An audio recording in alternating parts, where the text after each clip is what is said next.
Welcome to Devasena lifestyle. என்னோடய சேனலை subscribe பண்ண எல்லாருக்கும் நன்றிங்க. இன்றைக்கி நீங்கள் இந்த பார்த்துட்ருக்கிறது மிரப்பக்காய கோடி வேப்புடுன்னு ஒரு டிஷ்ஷு, ஆந்திரா டிஷ்ஷு. அது இந்த மிளகா பழத்தில் செய்கிறது. இன்றைக்கி அதுதான் நான் பண்ணியிருக்கேன். அதை பற்றி தான் பார்க்க போகிறோம். இதுக்கு சிக்கனை நம்ம இந்த மாதிரி பீசஸ் வேக வச்சுக்கிறோம். இதுக்கு தேவையானது ரொம்ப பெருசாலாம் ஒன்றுமே இல்லை. சும்மா வெங்காயம், தக்காளி, இஞ்சி, பூண்டு, நெய், காஞ்ச மிளகா பழத்தை நம்ம பேஸ்ட் பண்ணி எடுத்துக்கணும், அவ்வளோதான். இப்போ இதில் ஒரு கடாயை வச்சு நம்ம ஆயில் நெய் விட்டு இந்த முந்திரி பருப்பை வறுத்து எடுத்துக்கலாம். ஒரு 10-15 முந்திரி பருப்பு உங்களுக்கு எவ்வளோ தேவையோ வறுத்து எடுத்துக்கலாம். இதில் 2 வெங்காயத்தை சின்ன சின்னதாக கட் பண்ணி வச்சுருக்கேன். ஒரு தக்காளி கட் பண்ணி வச்சுருக்குறேன். இதை ஆயில் போட்டு அதே கடாயில் ஃபஸ்ட்டு வெங்காயத்தை ஃப்ரை பண்ணிவிட்டு இஞ்சி பூண்டு பேஸ்ட்டு போட்டுட்டு இந்த தக்காளியும் அதோடு சேர்த்து நல்லா நம்ம ஃப்ரை பண்ணி எடுத்துக்க போகிறோம்.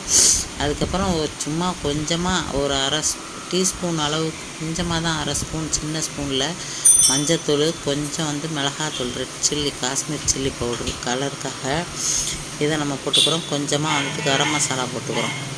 இதையும் நல்லா நம்ம கலந்து விட்டுக்க போகிறோம். இப்போ அதுக்கு இந்த வறுவலுக்கு தேவையான சால்ட் ஆட் பண்ணியாச்சு. ஆட் பண்ணிவிட்டு நல்லா அதை ரெடி பண்ணிவிட்டு இந்த வேக வச்ச சிக்கன் இருக்குல்ல, அதை நம்ம இதில் ஆட் பண்ணிவிட்டு நல்லா நம்ம கலந்து விட்டுக்க போகிறோம்.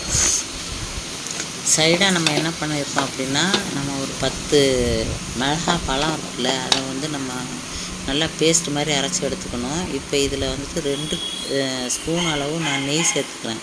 நீங்கள் நெய் நிறைய சேர்த்திங்கன்னா நம்மளுக்கு காரம் இருக்காது. காரம் ஆந்திராலாம் நிறைய சாப்பிடுவாங்க, அதனால் காரமாக சாப்பிடுவாங்க. நான் 2 ஸ்பூன் அளவு நெய் சேர்த்துக்கலாம். இதையும் நல்லா சேர்த்து அதில் கலந்து விட்டுக்கோங்க. இந்த மிக்சியில் இந்த மிளகா பழத்தை இந்த மாதிரி நம்ம பேஸ்ட் மாதிரி அரைச்சி வச்சுக்கணும். இதில் உங்களுக்கு எவ்வளோ காரம் தேவையோ அதுக்கு தகுந்த மாதிரி நீங்கள் இதில் போட்டு நம்ம நல்லா மிக்ஸ் பண்ணிக்க போகிறோம். இப்போ நல்லா போட்டு நல்லா ஒரு 5 மினிட்ஸ் போல் இந்த எல்லாத்தையும் அந்த பச்சை வாசனை போகிற அளவுக்கு நல்லாவே டீப் ஃப்ரை பண்ணணும்.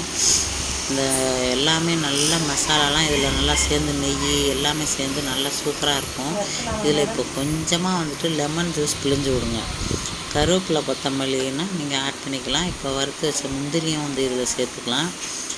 நல்லா பச்சையாக கருவேப்பிலை எங்கள் வீட்டில் பறிச்சது இருக்குது, அதையும் சேர்த்துக்கிறோம். கொத்தமல்லியும் சேர்த்துக்கிறோம். சேர்த்துட்டு ரெடி ஆகிடுச்சுங்க. இதுதான் மிரப்பக்காய கோடி வேப்புடு.